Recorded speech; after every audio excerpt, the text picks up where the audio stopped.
Alright, today we got the S10e versus the S25. This is a pretty good upgrade. Again, you will be losing quite a bit here with this upgrade. As far as really comes down to like a lot of the hardware stuff here. So you lose the headphone jack, you also will lose the SD card support. And I'm a big fan of the physical fingerprint scanner on here and the power button.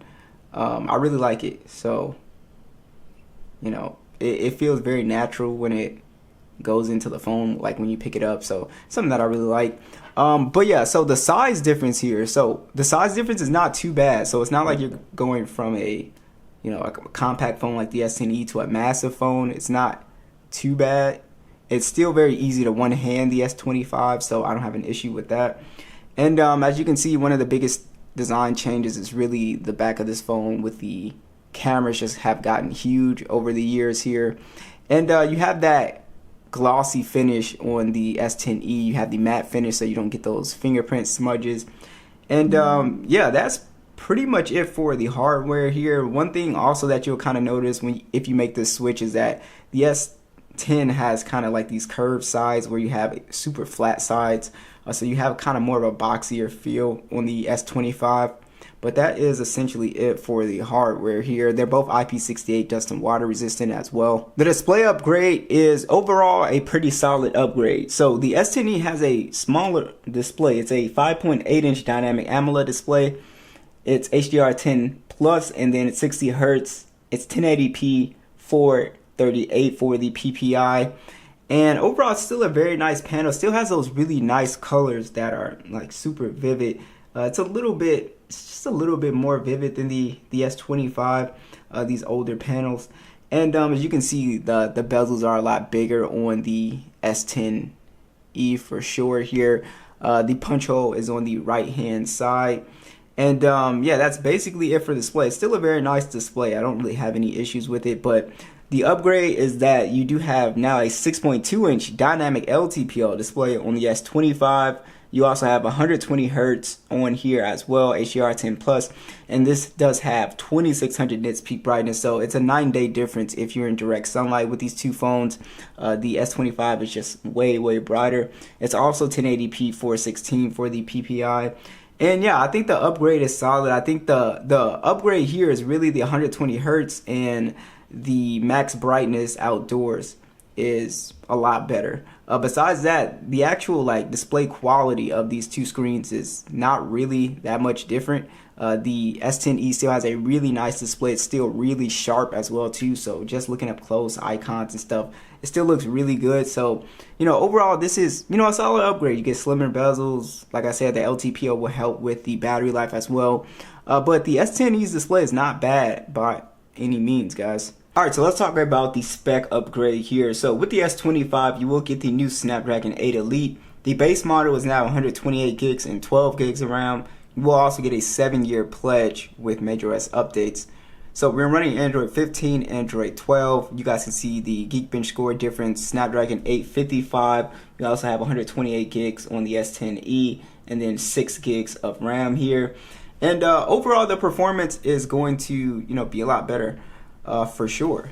I think opening applications, because of the 120 Hz and because One UI has gotten a lot smoother with animations, it'll feel definitely a little bit snappier. You'll have less little kind of like lags and stuff like that. Is one of the things that you should notice here. It's like coming, you know, just out of applications just like that. You won't see kind of like those little animation stutters.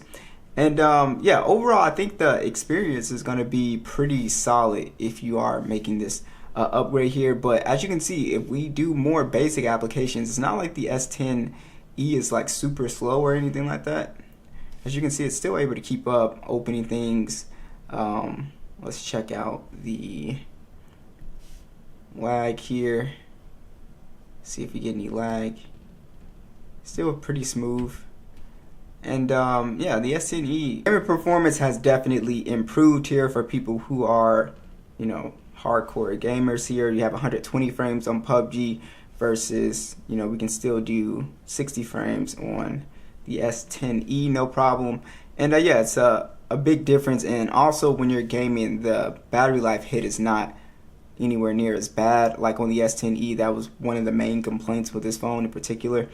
And yeah, you'll just notice an overall better gaming experience. So if you are someone who plays a lot of games, and this goes for, you know, pretty much all games, Genshin, Call of Duty, emulators. So if you're really into that type of stuff, this is actually an excellent upgrade.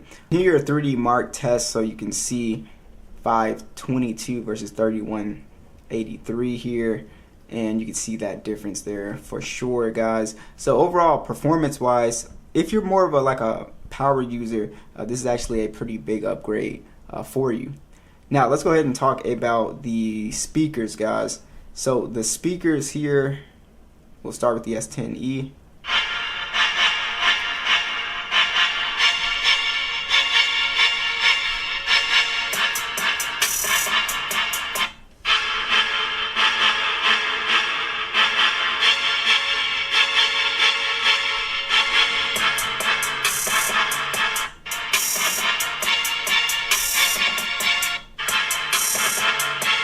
So there is a speaker improvement here. The S25 is definitely a little bit louder, but it's not as big as I thought it would be.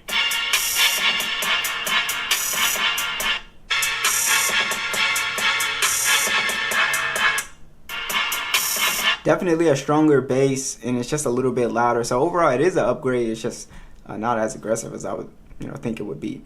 One of the big changes here with the S25 here versus the S10e is actually the Galaxy AI feature. So the software is very AI driven now. Samsung will actually be charging for these AI features at the end of 2025. We just don't know how much and what features it'll charge for. But things like, the stuff I just showed you guys, the Galaxy AI stuff, circle to search, the Gemini being built into the power button, stuff like that. So it does have a lot of AI stuff, and I'm, thinking throughout the years of this, 7-year OS upgrade, it'll probably get a lot more AI features as well too. So if that interests you, then that's definitely upgrade worthy. So let's talk about the camera experience on these two devices here. The S10 has a dual camera setup. It's a 12 megapixel standard and a 16 megapixel ultra wide. It can shoot in 4K 60 with a 10 megapixel selfie that also shoots in 4K 60. The S25 does have 3 cameras. It's got a 50 megapixel standard and a 10 megapixel telephoto that does 3 times optical, and it goes up to 30 times versus the S10's 8 times. And then you also have a 12 megapixel ultra wide. It can shoot in 8K 24 and 30 with a 12 megapixel selfie that shoots in 4K 60.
And lastly, guys, the battery life experience is very much improved between these two phones.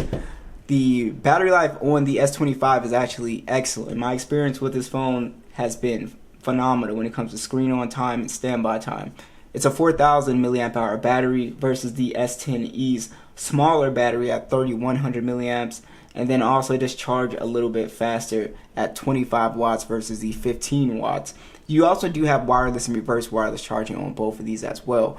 But the screen on time is a 9-day difference. That was the main complaint with the S10e, is that most people could not get like past 4 hours of screen on time.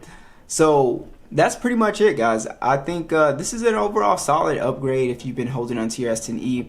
like I said, you will, it kind of sucks that you will lose quite a bit, like people who are a fan of the headphone jack or the SD card support and the fingerprint scanner built into the power button. I'm a huge fan of. So let me know what you guys think.